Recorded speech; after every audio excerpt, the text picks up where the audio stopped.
Rimuru tahu jika situasi yang sekarang benar-benar situasi yang sangat berbahaya. Untuk memahami situasi, Rimuru sengaja menggunakan percepatan pikiran ratusan juta kali lipat dengan tujuan dapat mengambil keputusan yang tepat. Bagi Rimuru, serangan jahil jika mengenai seseorang, maka orang itu akan benar-benar lenyap dari dunia. Dan duar. Serangan jahil pun telah dilepaskan. Rimuru pun langsung melompat dan menyerap serangan jahil dengan jutsu baru Rimuru, yaitu Void God Azatot. Rimuru nengok ke belakang sambil terus menyerap serangan jahil. Ya takut aja cuy, Benimaru musnah. Namun nyatanya Benimaru aman aja itu cuy, karena Rimuru dengan sempurna menelan kekuatan serangan jahil itu. Namun meskipun Rimuru sudah menyerap, keadaannya ini cuy, Yuki and the gang sudah terpapar serangan jahil. Jadi Rimuru nggak tahu jika Yuki dan kawan-kawan masih bisa selamat atau enggak. Dalam kebimbangan, Rimuru memutuskan dengan mengatakan, lakukan. Seketika, Ciel bergerak atas perintah Rimuru. Tapi tetap saja, ledakan dari serangan jahil tidak bisa dihindari bagaimanapun juga. Dari ledakan serangan jahil itu, Yuki dan Laples lenyap. Meskipun begitu, entah mengapa Rimuru mendengar suara mereka. Suara goib itu berbunyi begini cuy. Aku lega, kau di sini sekarang. Untuk sisanya, kuserahkan kepadamu Rimuru. Dan saat mendengar suara itu, Rimuru ngerasa jika dirinya berhalusinasi. Ciel mengatakan jika masih kemungkinan mereka hidup di suatu tempat. Rimuru mencoba mempercayai ucapan Ciel itu. Namun bagi Rimuru, kini bukan waktunya berduka. Karena musuh di depannya nggak akan menunggu Rimuru bersedih atas kehilangan rekannya. Rimuru nggak mau menyia-nyiakan pengorbanan para rekannya itu. Berkat pengorbanan Yuki dan Laples, Rimuru dapat menyelamatkan Tiris dan Kagali, tentu saja dengan bantuan Ciel.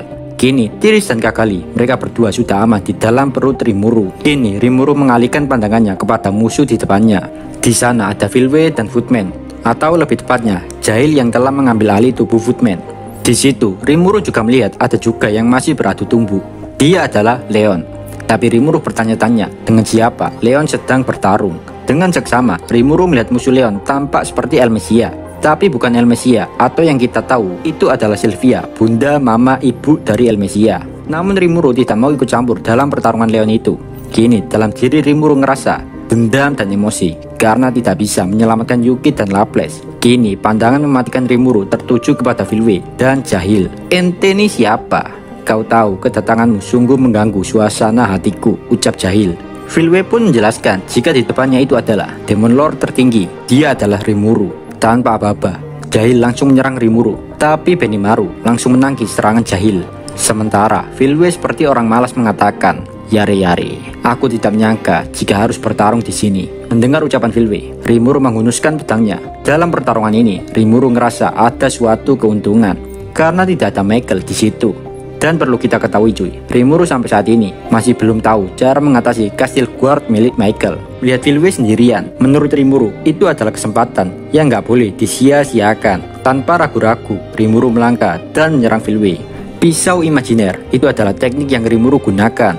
Sekilas info cuy, teknik pisau imajiner adalah ciptaan Ciel karena desakan Rimuru.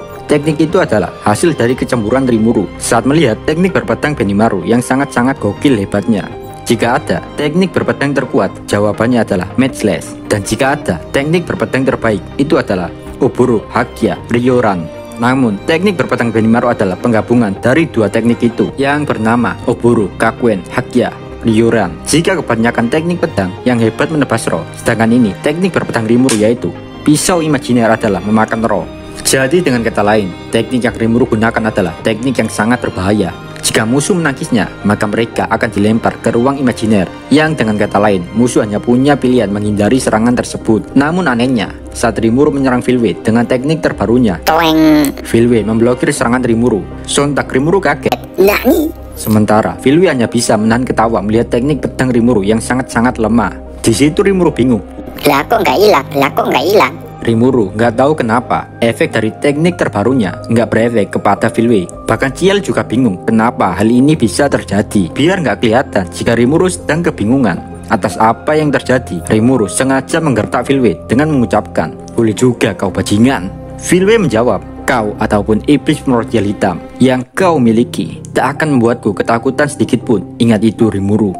Meskipun Rimuru telah menjadi ras naga sejati, yang dengan kata lain, kemampuan fisik dan keterampilan Rimuru meningkat, tapi tetap saja keterampilan berpedang Filway melebihi Rimuru. Melihat hal itu, Rimuru memiliki ide untuk menyerang Filway dengan sihir skala besar. Namun Rimuru nggak mau melakukan itu karena bisa saja menimbulkan kerusakan yang lebih parah pada kerajaan Leon. Rimuru bingung harus melakukan apa untuk melawan Filway. Dan untungnya di sini, Filway nggak terlalu barbar. Dia seolah nggak peduli dengan pertarungan itu.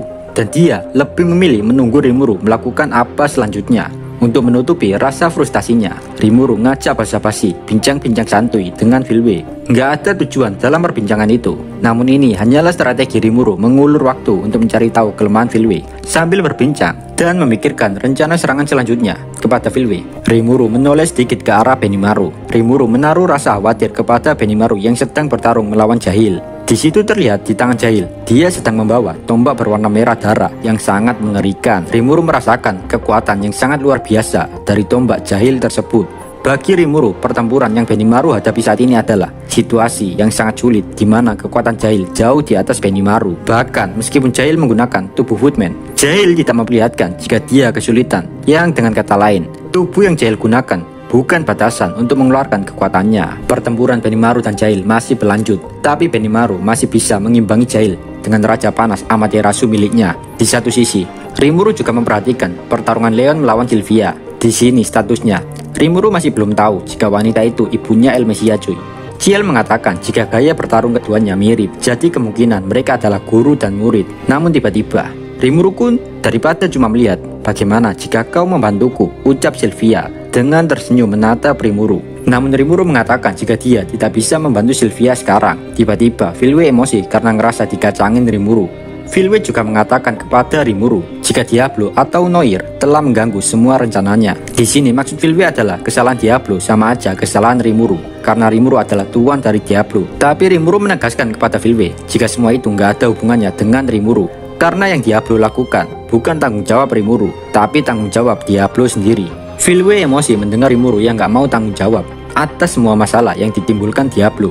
Di situ Sylvia juga memuji Rimuru yang dari awal datang hingga sekarang masih aja bisa santuy menghadapi masalah yang ada di depannya. Sontak Rimuru berkata, "Cutu mate. Kau ini siapa?" ucap Rimuru melirik Sylvia. Sylvia pun mengenalkan dirinya jika dirinya adalah ibu dari Elmesia. Rimuru heran kenapa Sylvia bisa dengan mudah ngobrol tanpa kehilangan fokus saat dia sendiri sedang bertarung habis-habisan melawan Leon di depannya. Di situ juga Rimuru memikirkan cara terbaik untuk menyadarkan Leon dari dominasi. Namun saat Rimuru berpikir tentang hal tersebut, tiba-tiba Rimuru sama. Entah kenapa pertarungan ini sangat sulit. Suara keluhan itu berasal dari Benimaru. Kini Benimaru berada dalam keadaan terpojok karena jelas-jelas saja perbedaan kekuatan mereka sangat besar. Dan alasan Benimaru masih bertahan sampai sekarang adalah karena Jahil menggunakan sihir dengan tipe api yang cocok dengan kekuatan Benimaru. Kondisi yang mendesak itu membuat Rimuru berpikir keras untuk menemukan solusi atas masalah yang Rimuru hadapi. Meskipun Rimuru masih memiliki kartu andalan dengan memanggil Testarossa, tapi Rimuru ragu melakukan hal itu karena Rimuru juga takut jika Filway bisa melakukan hal yang sama seperti Rimuru, maka keadaan juga tidak akan berubah. Dengan sedikit panik, Rimuru berkata, "Benimaru kun, tolong tahan sebentar sedikit lebih lama lagi, oke?" Sontak Benimaru kaget. Benimaru mengatakan, "Tunggu sebentar katamu. Aku tidak bisa mengulur waktu lebih banyak lagi Rimuru sama." Rimuru bingung dan Rimuru akhirnya memutuskan berdiskusi dengan Ciel. Di lain cerita, Zoe, Rangga dan Kumara telah berpisah dari Rimuru untuk membantu sekutu melawan musuh. Di saat itu, Rangga menuju ke arah musuh yang paling kuat, bahkan lebih kuat dari Rangga, dan itu adalah Vega. Seketika Rangga melompat dan menerkam Vega. Melihat kehadiran Rangga, White Knight Mytel atau pemimpin White Knight di negara Leon bahagia karena ada bantuan datang. Sontak di situ Vega kaget. "Apa-apaan kau anjing? Berani sekali kau menggangguku."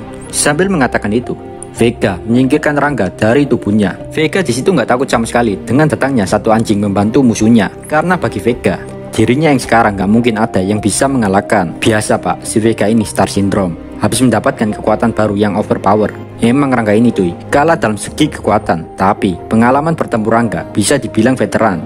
Melalui bayangan dalam tubuh Rimuru, Rangga sudah banyak melihat dan belajar dari pertempuran yang telah dilakukan Rimuru.